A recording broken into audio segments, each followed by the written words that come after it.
Non, clairement non, et je vais vous expliquer pourquoi.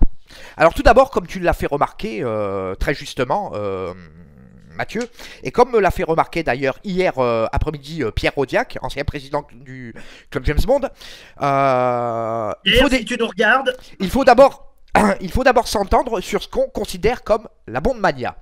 Alors la Bond Mania, d'un point de vue purement formel, c'est une période propre aux années 60.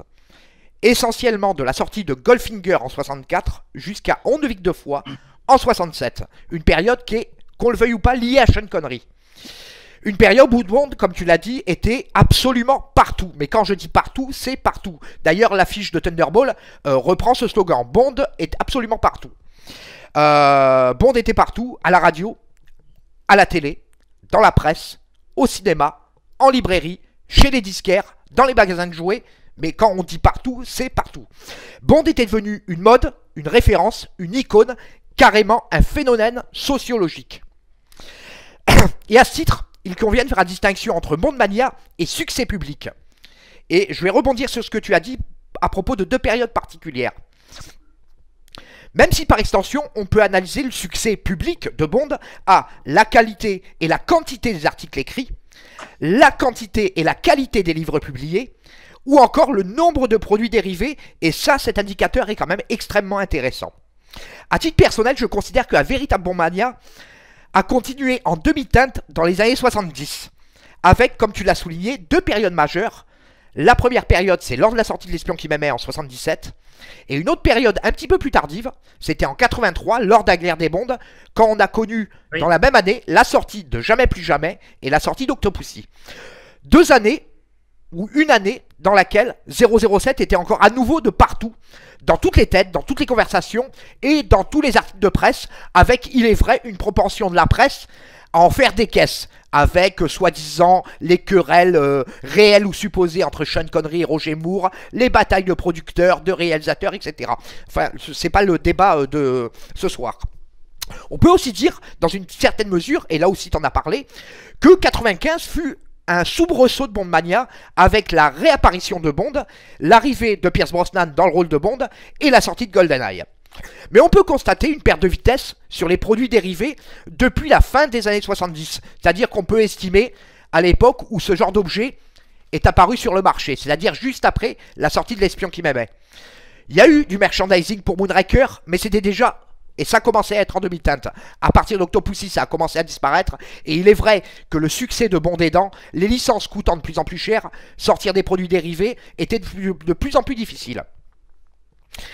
Et je parlais tout à l'heure du succès de Bond en général, mais le succès du livre de Laurent Perriot, Bon baiser du monde, est un très bon indicateur. Ça prouve bien qu'en 60 ans, finalement, Bond est toujours capable d'intéresser autant les foules, des experts comme nous le sommes, comme des novices. Et je vais bientôt avoir fini, je ne vais pas accaparer la parole. Donc, comme je l'ai dit, Bond est toujours vendeur, il a toujours les faveurs du public, et le succès public, qu'on le veuille ou pas, ne s'est jamais démenti. Cela ne veut pas dire forcément Bond Mania. Maintenant, on va pas se raconter d'histoire, des objets bondiens ont perdu beaucoup de leur attrait. Les affiches n'ont plus le côté artistique d'antan, le packaging des produits, comme je vous le montrais, ne sont plus aussi attirants qu'ils pouvaient l'être à une époque, notamment chez Corgi Toys. Mais là aussi, c'est un autre débat. Et donc pourquoi je pense que la Bond Mania moderne ne pourrait plus avoir lieu désormais? Pour deux raisons principales, une vraiment essentielle, l'autre qui est vraiment secondaire et qui, je pense, est très très personnelle. La première, elle est sociologique, et la seconde, je dirais qu'elle est artistique. Et comme je viens de le dire, les deux sont plus ou moins liés. Sociologique, car depuis les années 60 et 70, le monde et les comportements ont changé et personne ne pourra le nier. Il existe plus ou moins quasiment plus qu'on pouvait qualifier d'icône de la culture populaire, tel que le définissait Roland Barthes. Le côté iconique, le côté mythologique, durable, mémorable, tout ça, ça a été phagocyté par les mauvais travers de la société de consommation. On le sait, nos grands penseurs actuels le répètent à l'envi, nous sommes dans le monde de l'instant et non pas de la durée. Le cinéma, comme la littérature, la musique sont devenus des biens de consommation et naturellement 007 ne fait pas exception à la règle. On voit un film, on découvre un personnage, puis on passe à la suite et encore à autre chose dans une sorte de boucle infinie où finalement la mémoire n'a que très peu d'importance. Finalement, James Bond est devenu un personnage de fiction plus ou moins comme les autres.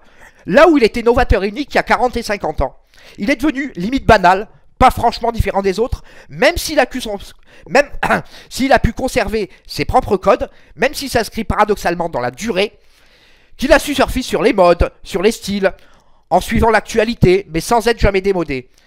Et il faut quand même reconnaître que le Bond, qu'il soit, le fan de Bond, pardon, qu'il soit un fan lambda ou un fan expert, et qu'il soit fan de James Bond, de Star Wars, d'Harry Potter, est en général assez mal vu. Et on ne sait pas pourquoi, c'est assez inexplicable. On ne sait pas pourquoi le fan, il est considéré souvent dans les réseaux sociaux, etc., comme quelqu'un de sectaire, comme quelqu'un de particulier, avec l'esprit geek. Je pense que ça dénote surtout d'une capacité d'analyse des gens. Les gens sont incapables de comprendre la nature d'une passion et la raison d'une passion. Alors bien sûr, pour en revenir à ce que je disais, le succès de Bond, il se dément pas. On n'a qu'à voir le box-office de Spectre ou le box-office de Skyfall. 1,2 milliard de dollars, c'est quand même pas rien. Mais je pense que les fans tels que nous sommes nous, tels que nos parents étaient, je pense que ces fans-là définitivement n'existeront plus parce qu'il y a le prix des objets de collection qui est de plus en plus cher. Bond est devenu inconsommable.